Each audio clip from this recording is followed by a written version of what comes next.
I think the main thing that young women should be grateful for is that they have more and better opportunities than did women my age when we were growing up.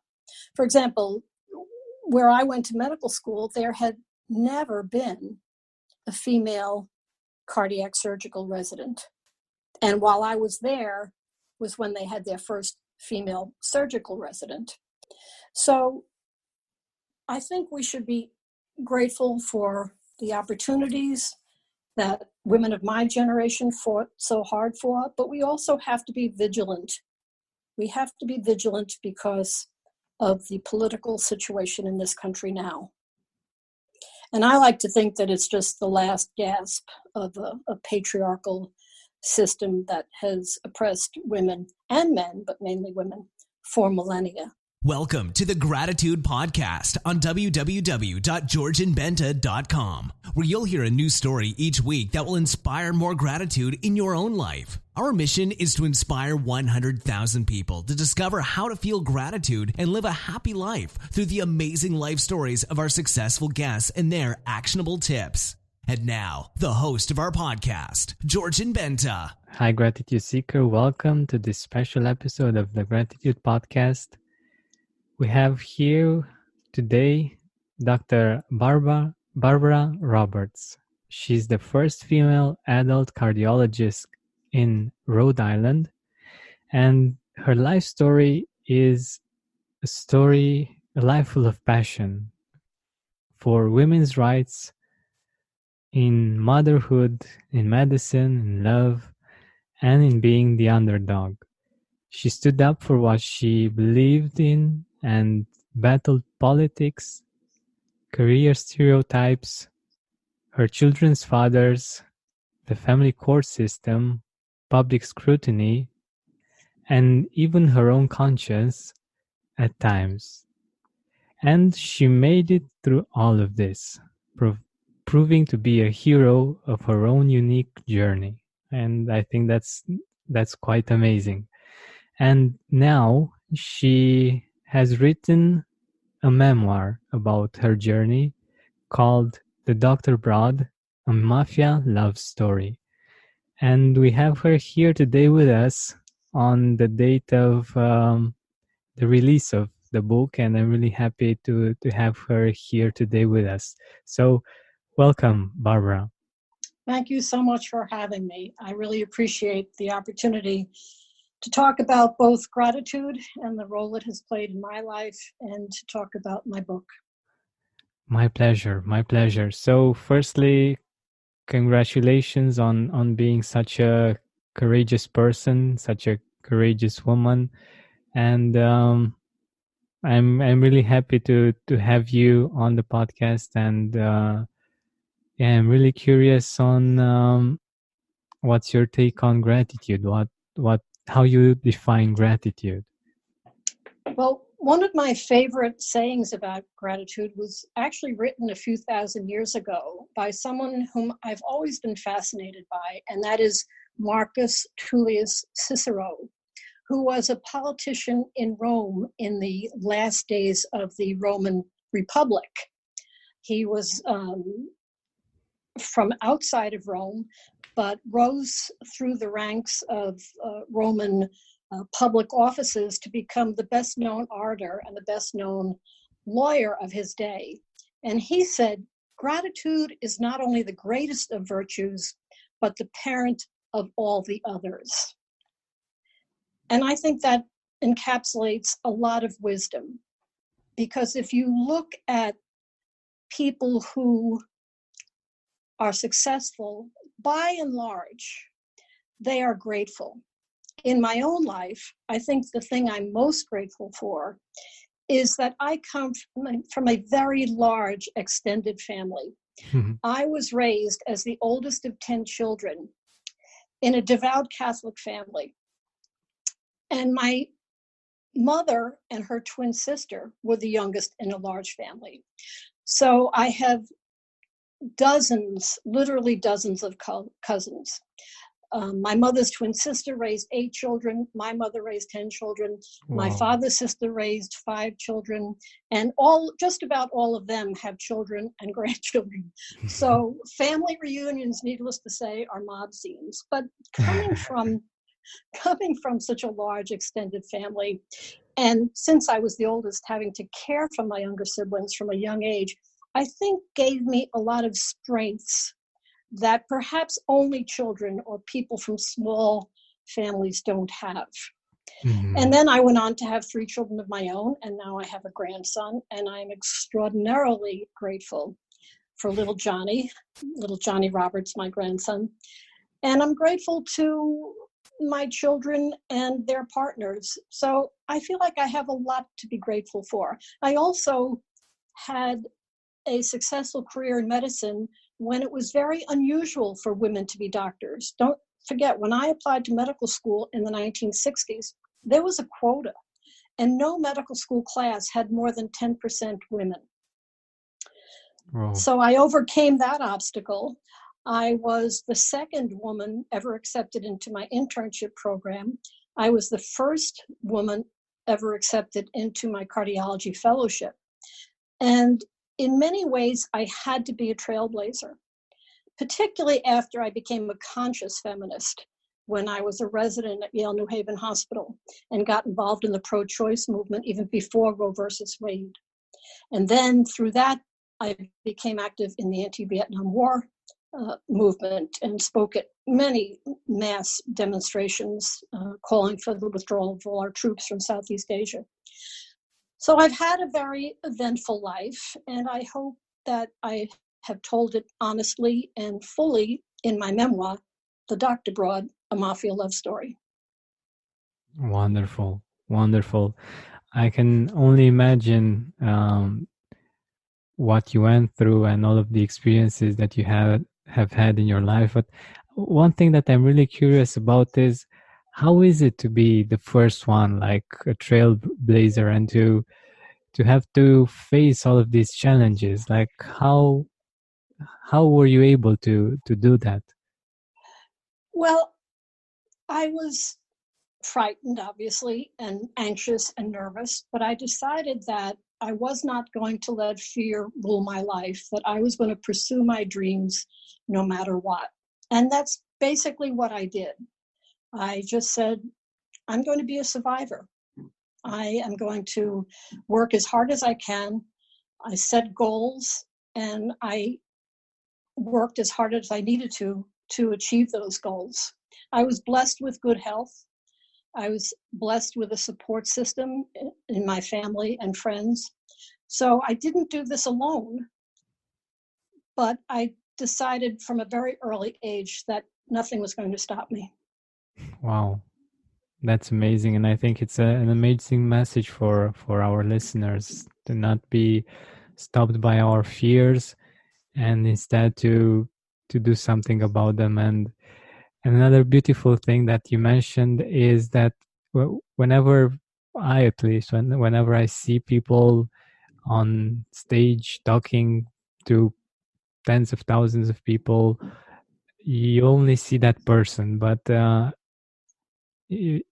behind that person you have, like you said, a support group, family, people that are behind that person, that give that person courage to speak out and to know that whatever happens, they are still loved and still appreciated for who they are. And I think that's a very interesting and important thing to mention. Exactly.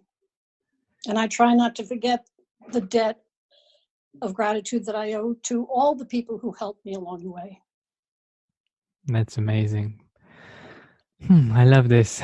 And I know that your book is aimed at younger women to help them learn some of the lessons of how to survive adversity, to overcome heartbreak, and how to come out in the end and really lead a full and happy life. Can you tell us a little bit more about this topic? Sure.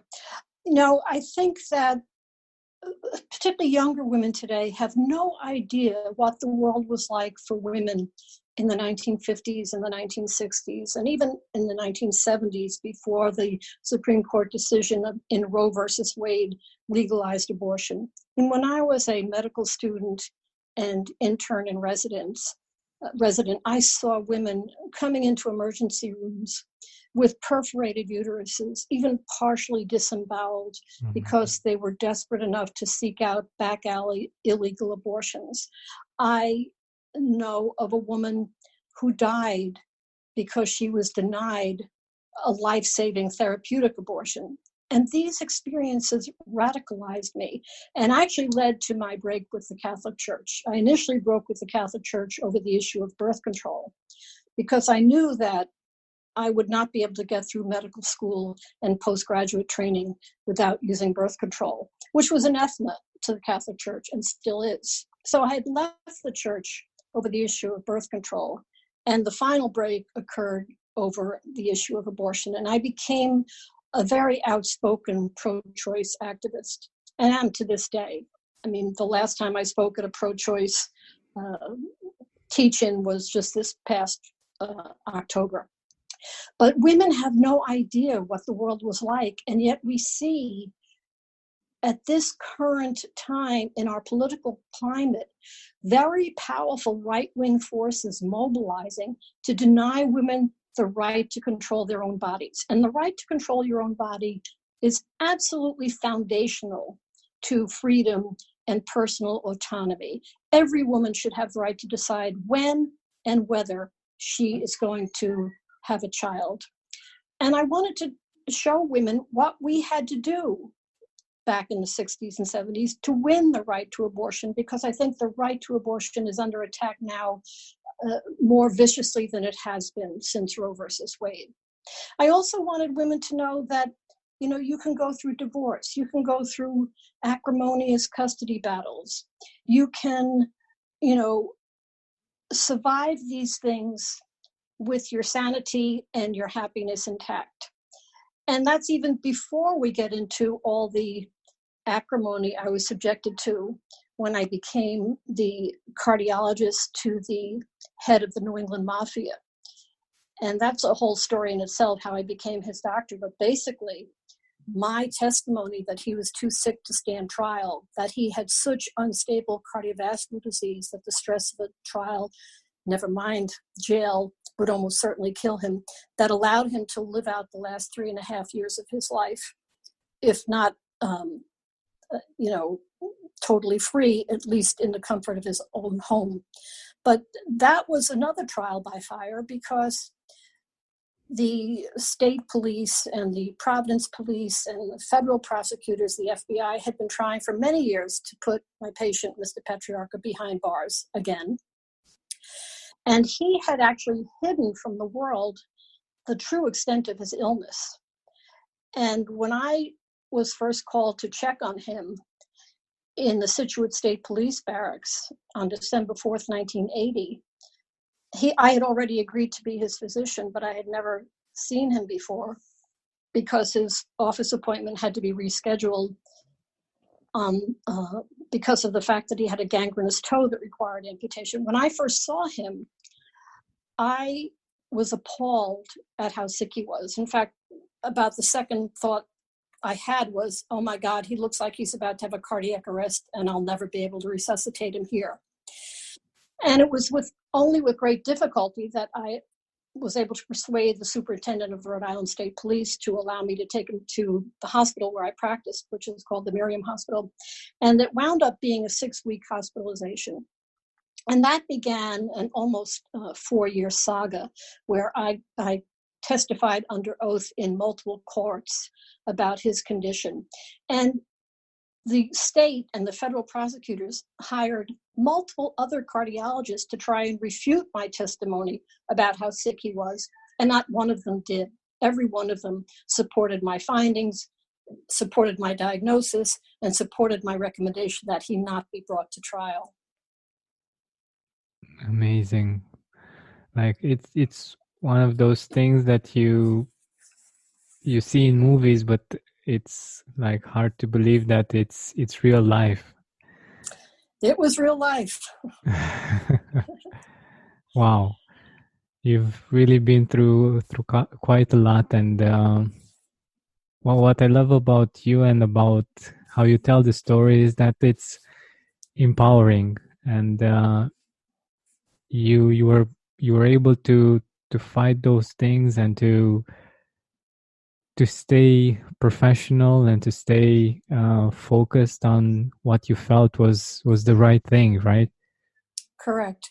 As I mentioned in the book, when you graduate from medical school, you take the Hippocratic Oath. And there are two main parts of the Hippocratic Oath. First, do no harm. And second, I will always put my patient's interests ahead of my own.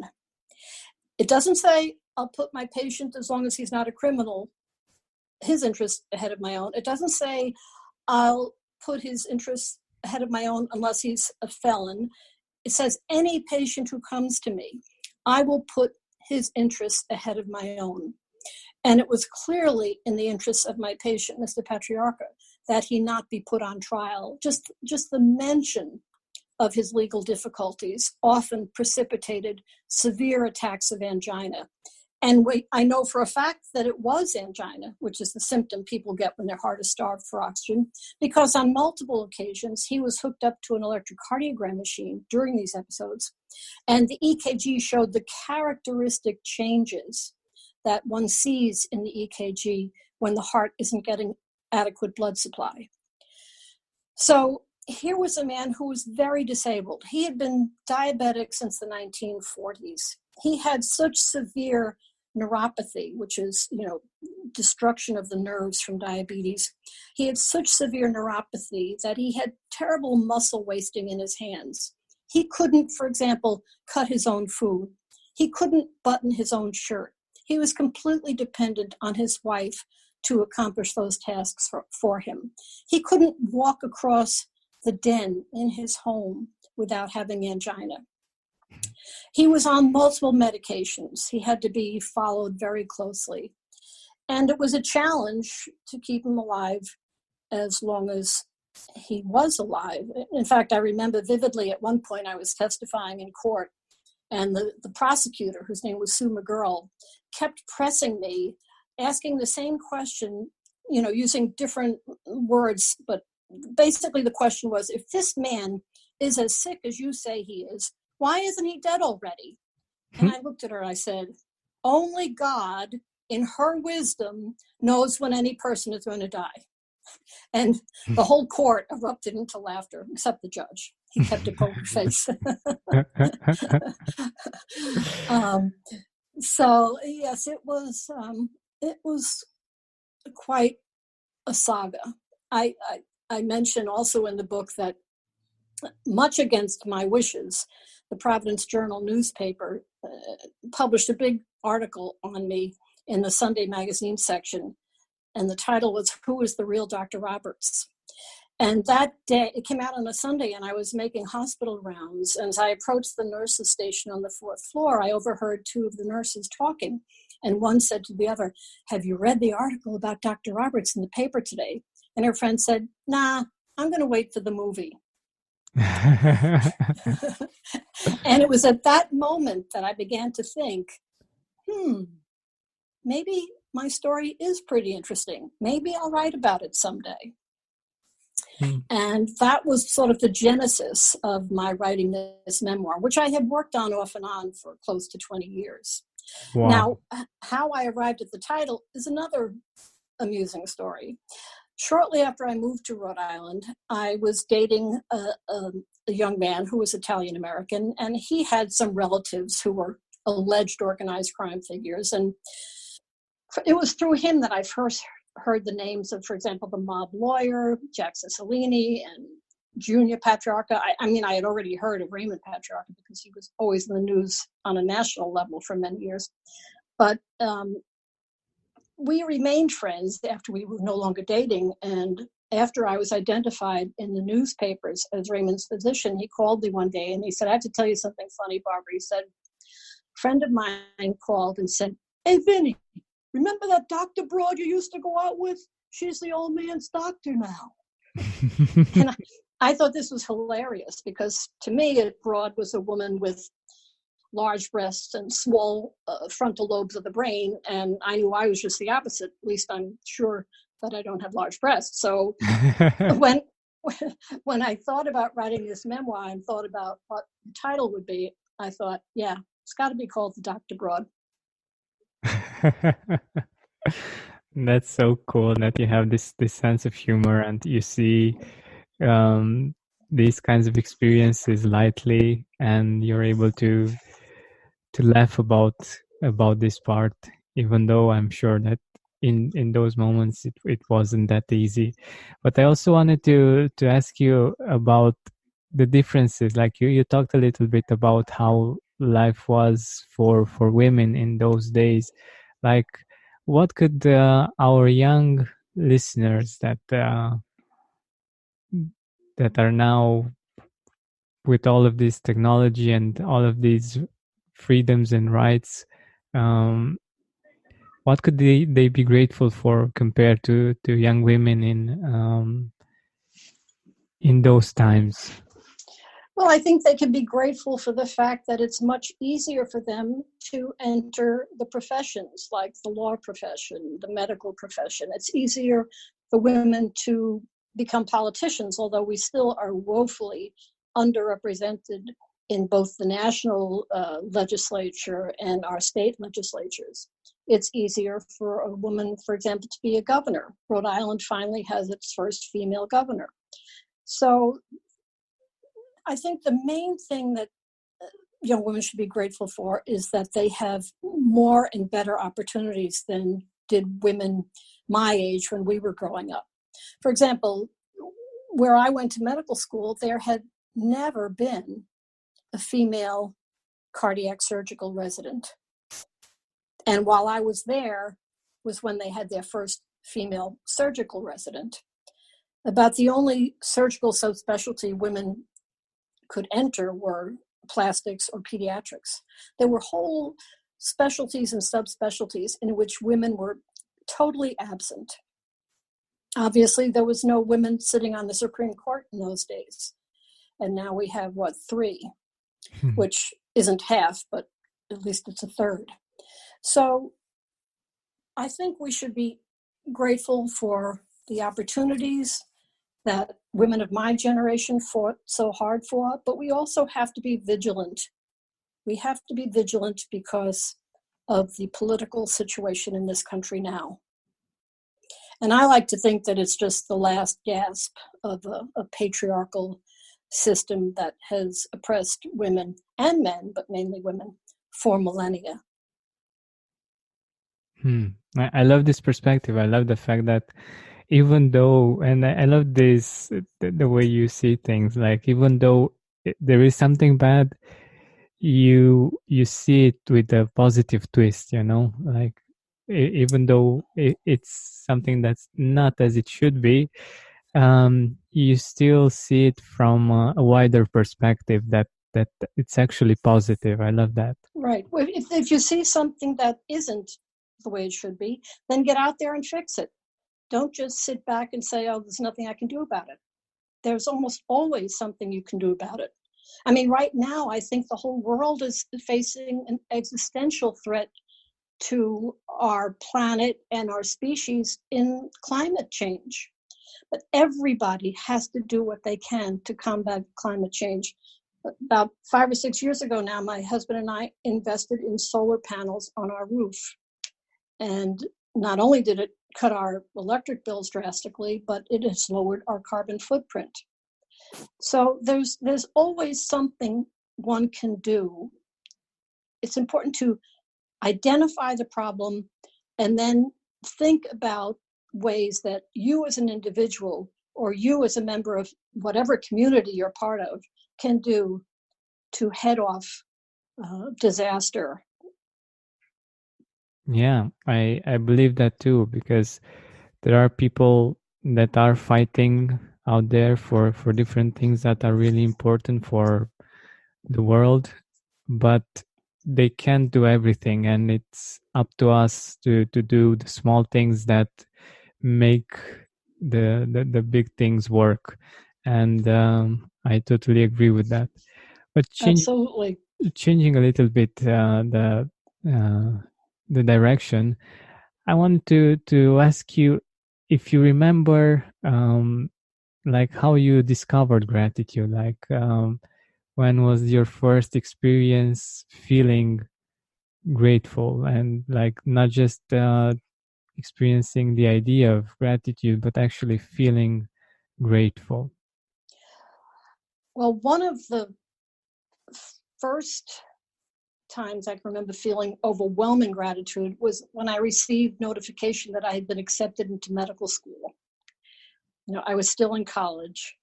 And when I got that letter telling me that I had been admitted to the medical school class of 1968, I was beside myself with happiness and gratitude. Amazing, amazing. I think we all have these kinds of moments, and one of the reasons why I love asking this question is because people will be thinking about their own experience with gratitude, like their own moments in which they felt this overwhelming sensation of gratitude. And yeah, I love asking this question. So getting back to finding out more about you and your experience, who were the people in your life that you felt had a really big impact that you're very grateful for and that you would like to mention? Well, in the field of medicine, I would be remiss if I did not mention Dr. Bernard Lown. Dr. Bernard Lown is still alive. He's a cardiologist who's now in his 90s.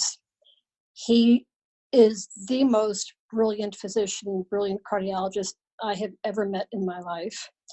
And he was one of my instructors when I was a fellow at the Brigham and Women's Hospital back in the 1970s. He was not only a brilliant physician, for example, he invented the cardiac defibrillator and he revolutionized the treatment of heart attacks. He not only did that, but he was also a long-time peace and anti-nuclear activist. Mm. And at the height of the Cold War, in 1981, he and a Russian cardiologist by the name of Yevgeny Chazov founded the International Physicians for the Prevention of Nuclear War, IPPNW.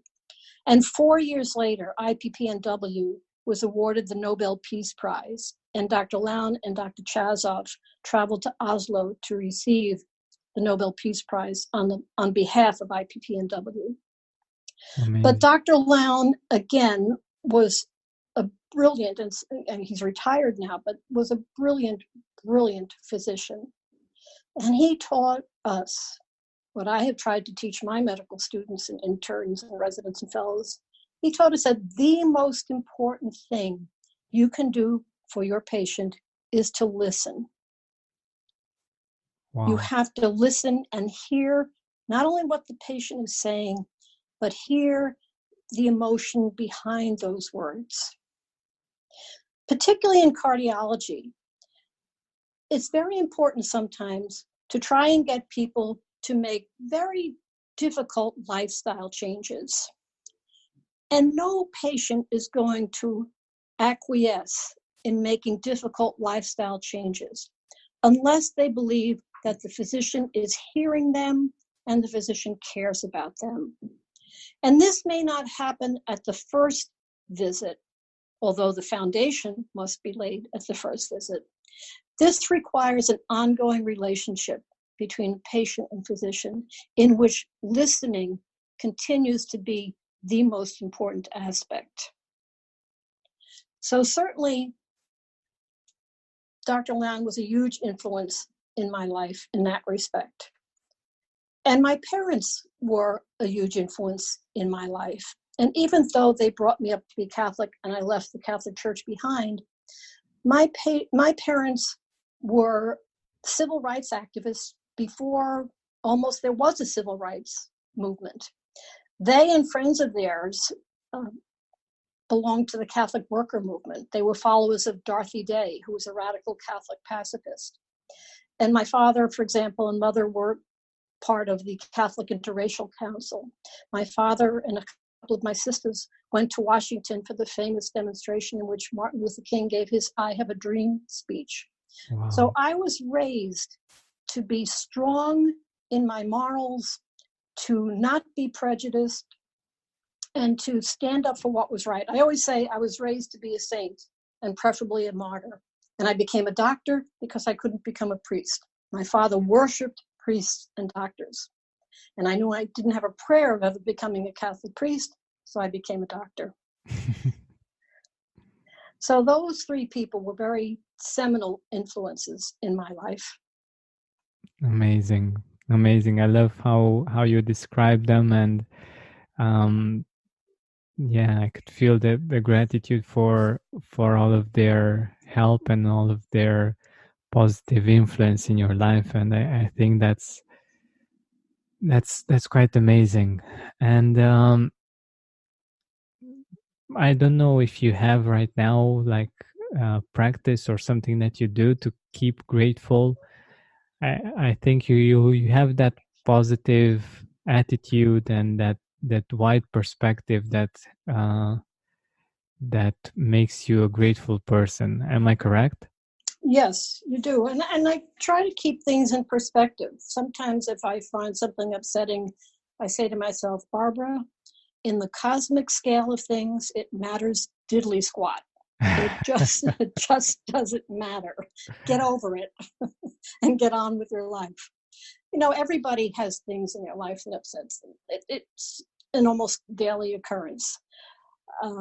But you have to look at the large picture and realize that we are on an infinitesimal speck in a vast universe.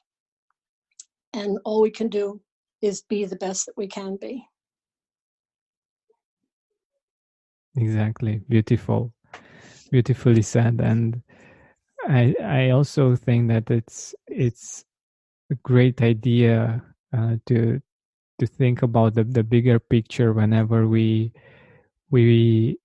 think about our situation, or we feel bad about different things, because when we do that, we see that in fact it's not that big of a deal. And even if we feel it's much easier to see the bigger picture and to see that it's part of something bigger. And yeah, it's very empowering.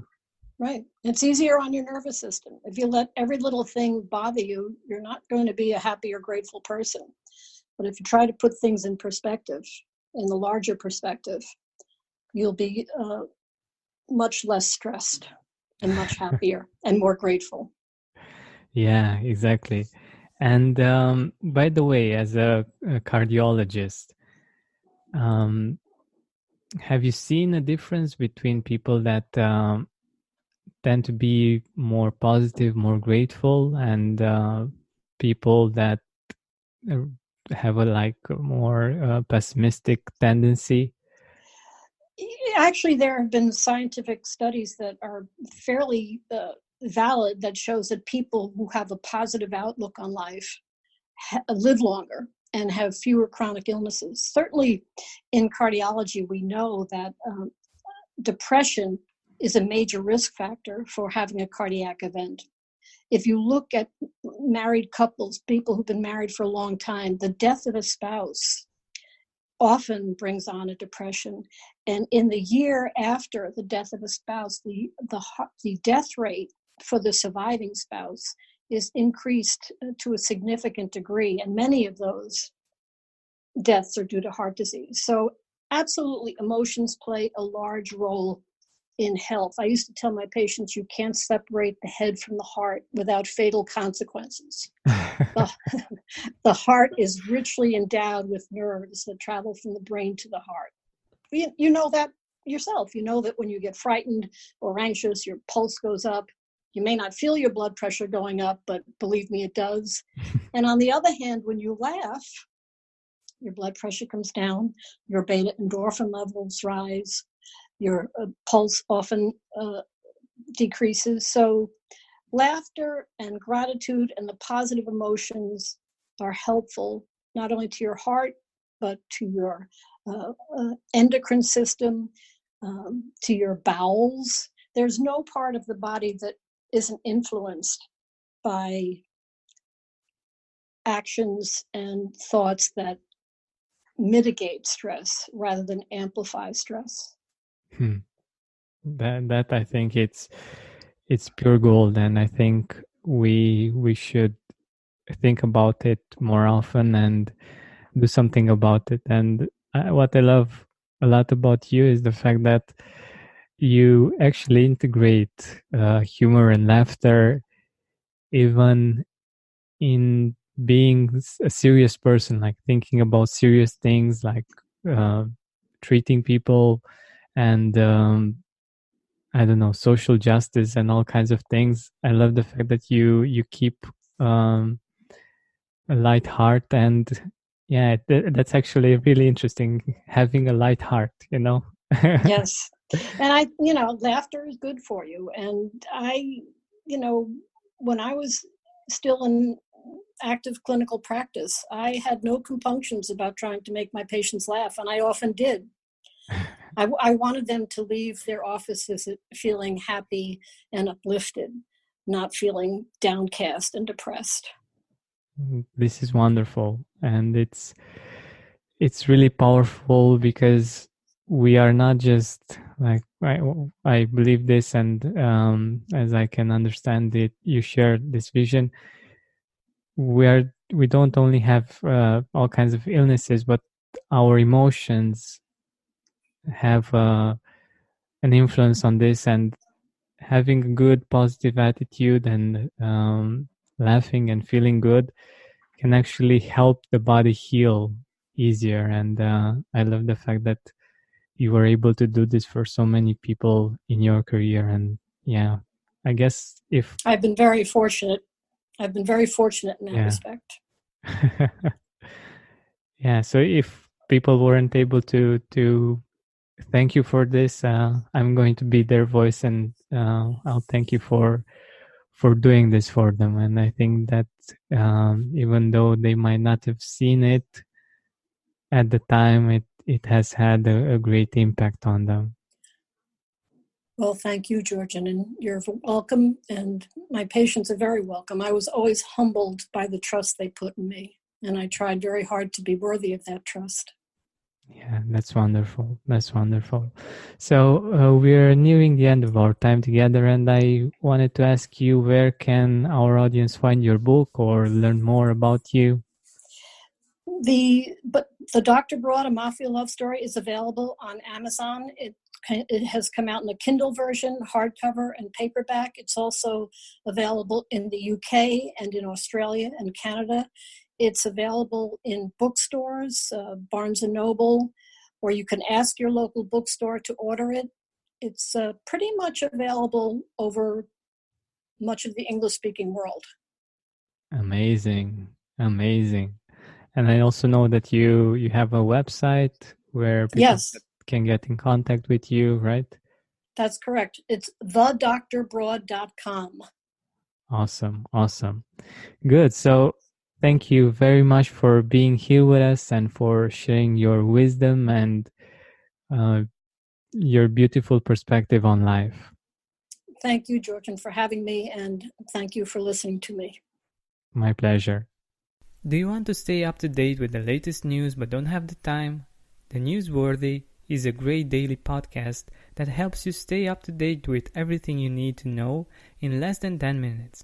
Unlike many news sources out there that can leave you feeling depressed, The Newsworthy is fast, fair, and fun. Search for The Newsworthy wherever you listen to your podcast or go to thenewsworthy.com to check it out.